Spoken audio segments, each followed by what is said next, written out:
Y Gulf states are very important for India. India के लिए gulf states middle east के ममालिक, मिसाल के तौर पे किंगडम ऑफ सऊदी अरेबिया, कतार, बहरीन, उसके बाद यूएई, यूनाइटेड अरब अमीरात इंडिया के लिए क्यों इतने ज्यादा इंपॉर्टेंट है? क्योंकि सरकार ने जब से हुकूमत संभाली तो 7 दफा मुख्तलिफ टाइमों में यूनाइटेड अरब अमीरात, Bahrain, kingdom of Saudi Arabia के दौरे किए। मोदी सरकार ने जब से इक़्तिदार संभाला है अपनी 2 टर्म्स में 7 दफा मिडिल ईस्ट के दौरे किए। हाल ही में मोदी सरकार ने यूनाइटेड अरब अमीरात और कतार का दौरा फेब 2024 में किया। और ये इस तरह भी इतना इंपॉर्टेंट है कि इन्हीं दिनों में जो कि इंडिया के अंदर प्राइम मिनिस्टर की इलेक्शन होने जा रही है और मोदी सर ने जो सरकारी दौरा किया वो यूनाइटेड अरब अमीरात और कतार का किया। नरेंद्र मोदी इंडिया के वो वाहिद प्राइम मिनिस्टर हैं जिन्होंने पिछले 34 सालों में यूनाइटेड अरब अमीरात का दौरा किया। साथ प्राइम मिनिस्टर मोदी इंडिया के पहले प्राइम मिनिस्टर हैं जिन्होंने 2019 में बहरीन का दौरा किया।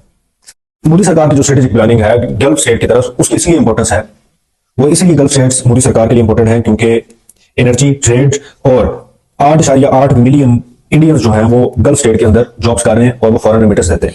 इस वजह से इंडिया जो है वो यूनाइटेड अरब अमीरात, बहरीन, कतार, सऊदी अरेबिया, मुख्तलिफ गल्फ स्टेट्स के साथ अपने रवाबत को और तल्लुकात को ज्यादा बनाता है। मिडिल ईस्ट इंडिया के लिए इसलिए भी ज्यादा इंपॉर्टेंट है क्योंकि इंडिया ने इस साल सबसे ज्यादा ट्रेड जो है वो गल्फ स्टेट के साथ की, जिसकी औसत शरह 15.8 टोटल इंडियन ट्रेड में से 15.8 मीन टू से 15.8% ट्रेड जो है वो गल्फ स्टेट के साथ की। इसके साथ साथ मोदी सरकार गल्फ स्टेट के साथ इसलिए ज्यादा ताल्लुकात कायम कर रही है, गल्फ स्टेट इसलिए ज्यादा इंडिया के लिए इंपॉर्टेंट है क्योंकि किंगडम ऑफ सऊदी अरेबिया ने $100 बिलियन की इन्वेस्टमेंट का ऐलान किया। इसके साथ यूनाइटेड अरब अमीरात ने $75 बिलियन का ऐलान किया है कि यूनाइटेड अरब अमीरात $75 बिलियन जो है वो इंडिया के अंदर इन्वेस्ट करेगा एफडीआई की सूरत में। इसके साथ साथ यूनाइटेड अरब अमीरात इंडिया के अंदर एफडीआई के लिहाज से 7वां बड़ा मुल्क है, the 7th largest country in the context of with regard to FDI in India, mean to say foreign direct investment करने वाला 7वां बड़ा मुल्क है। अब 2022 को देखें तो किंगडम ऑफ सऊदी अरेबिया ने $3.2 बिलियन इंडिया के अंदर इन्वेस्ट किए मुख्तलिफ शोबों में। यूनाइटेड अरब अमीरात ने $1.5 बिलियन जो है वो इंडिया के अंदर इन्वेस्ट किए।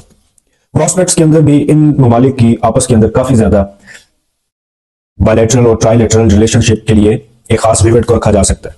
जिस तरह India middle east Europe economic corridor की बुनियाद रखी जा रही है, ये इनके प्रोस्पेक्ट्स के अंदर शामिल है।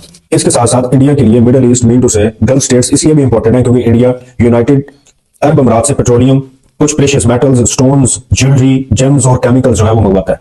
इसके साथ साथ किंगडम ऑफ सऊदी अरेबिया से crude oil, LPG, fertiliser, chemicals और प्लास्टिक जो है वो इंडिया सऊदी अरेबिया से मंगवाता है। इसलिए आप देख सकते हैं कि मोदी सरकार consecutively, relentlessly middle east gulf states के दौरे करते हैं क्योंकि अब उनकी ट्रेड का दारोमदार वो गल्फ स्टेट की तरफ ज्यादा है। पेट्रोलियम की मसनूआत हो या ज्वेलरी और जेम्स हो, उनका झुकाव अब मिडिल ईस्ट की तरफ ज्यादा है। इसके साथ साथ फॉरेन रिमिटेंस भेजने वाले जो इंडियन बाशिंदे हैं उनकी तादाद में भी इजाफा हो रहा है। मोदी सरकार ये भी चाह रही है कि वहां पे जो लोग रह रहे हैं उनकी सिक्योरिटी भी है, वो भी इनके लिए बहुत ज्यादा इंपॉर्टेंट है, इसलिए उनके साथ वो ताल्लुकात अच्छे काम करते हैं। प्रेजेंट सिचुएशन के साथ देखा जाए या प्रोस्पेक्ट्स में देखा जाए तो ये एक विविड होप देता है, एक अच्छे रिलेशन की तरफ जा रहे हैं जो कि इंडिया को फायदा हो रहा है, इसलिए इंडियन प्राइम मिनिस्टर दोबारा मिडिल ईस्ट की तरफ चले जाते हैं।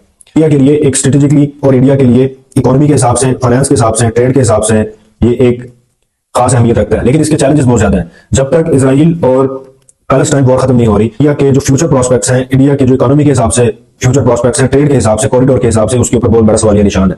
इसलिए इंडिया को अपने दोस्त को भी बनाना पड़ेगा, अपने दोस्त जो यूनाइटेड स्टेट ऑफ अमेरिका उसकी भी मेहनत करनी पड़ेगी कि हम मिडिल ईस्ट के अंदर पीस चाहते हैं, इकोनॉमी को और ज्यादा बढ़ाना चाह रहे हैं, हम अपनी इकोनॉमी को ठीक करना चाह रहे हैं, हम अपने जो बशिंदे हैं वो मिडिल ईस्ट में काम करने के लिए भिजवा रहे हैं। तो आप बराए मेहरबानी करें अपने दोस्त इजराइल को समझाएं कि ताकि उनकी और पैलेस्टाइन की लड़ाई खत्म हो जाए और हमारे लिए फायदा हो।